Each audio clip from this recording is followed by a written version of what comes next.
G'day, and welcome to my review for the Wing Commander saga. Now, for those of you who might have missed it, Wing Commander is a space combat game. It's not an adventure game in any way, and there were a humongous amount of these games were made. There's 3 games in the Kilrathi series, plus there's 2 other Wing Commanders, bringing it all the way up to Wing Commander Prophecy at number 5. As well as that, there's 2 called Privateer, which are very famous for being one of the seminal space trading game titles that have ever been created. People are still talking on forums going, where can I get a game like Privateer? Of course, there's Elite. For those of you that are into space sim games, Elite is like the big granddaddy of them all. And that was also a trading game. Then there was the myriad of console ports, there was the Academy games. I mean, there was a lot of games came out of this original Wing Commander 1. Now, I'm not going to be covering all these titles. I'm mainly going to be focusing on Wing Commander 1.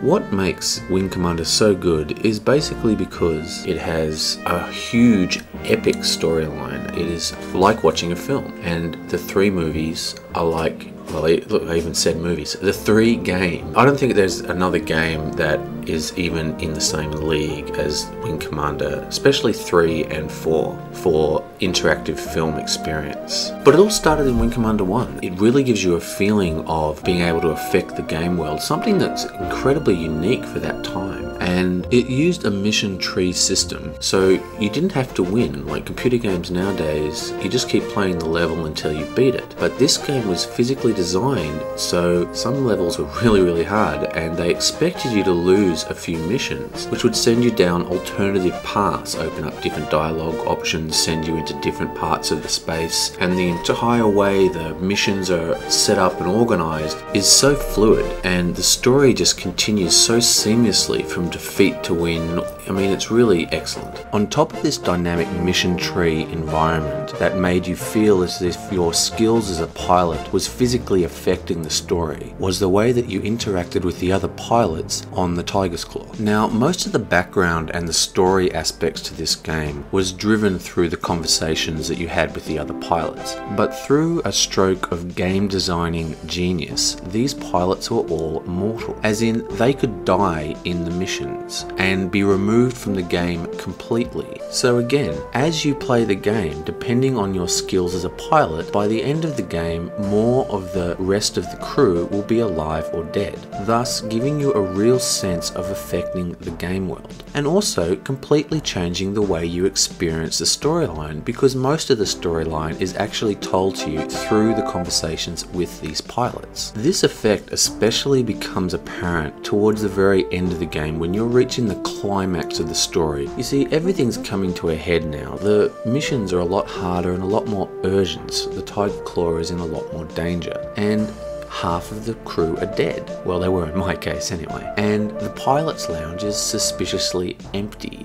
Some of your favourite characters are gone. The captain sometimes doesn't have enough people to do the missions, so you end up flying missions by yourself instead of with a party, again making the game more difficult. The point is that this effect of having the players die not only gave you a feeling that your piloting skills was directly affecting the game world, and remember, this was amplified by the mission tree system, simply made the game more immersive, as well as actually having a tangible effect upon the climax of the game, making it generally a lot more interesting. And remember, if you play the game again, you're going to have a completely different feeling at the end of this game during the climax, as well as experience different parts of the story by having more pilots alive during the course of the game, simply because you're a better pilot.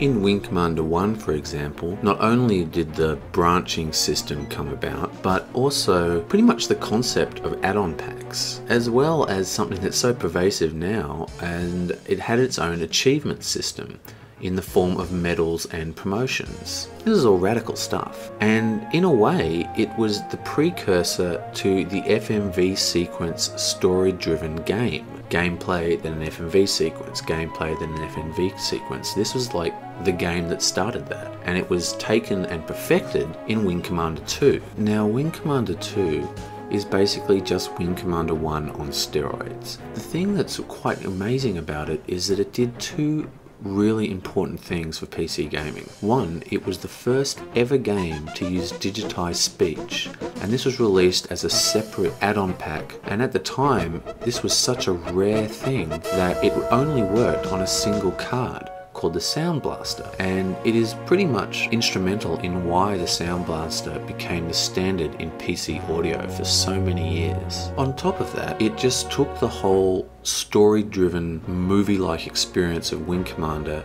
just to a whole new level. But this also created a few problems.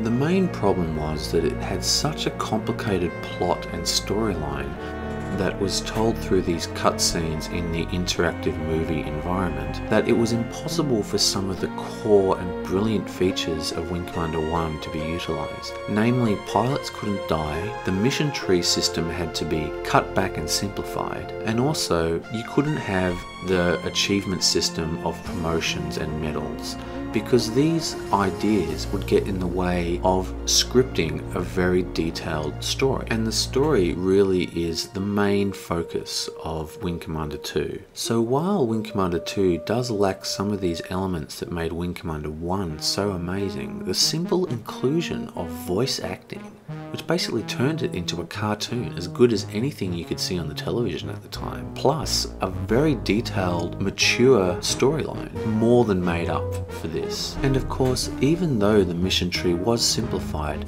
it still retained the core concept of choices and flying ability affecting the game world.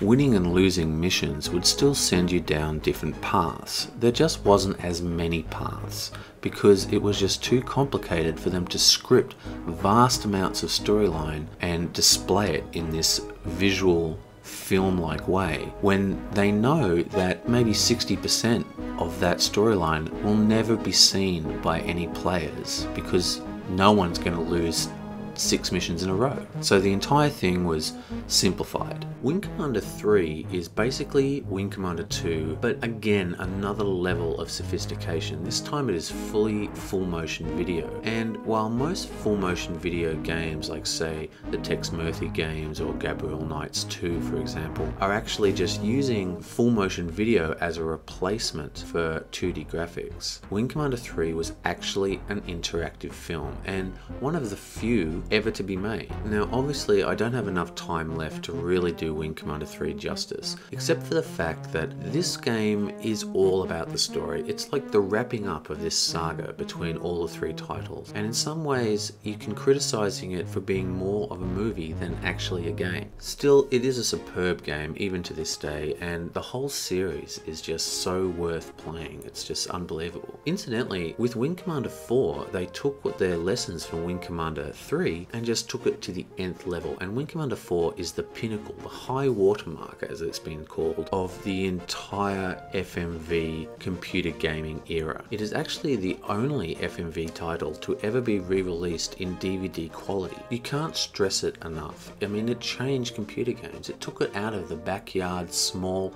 text adventure kind of things to great big sweeping film quality production. I mean, it brought it into the modern age. It has created some of the most rabid fans you'll ever see. There's actually a website called wcnews.com you should check out. It has everything from people taking Wing Commander 3, 4 and editing all the cutscene sequences into their own feature-length movies, to homebrew computer game projects that are the match for some of the commercial titles that you've seen created.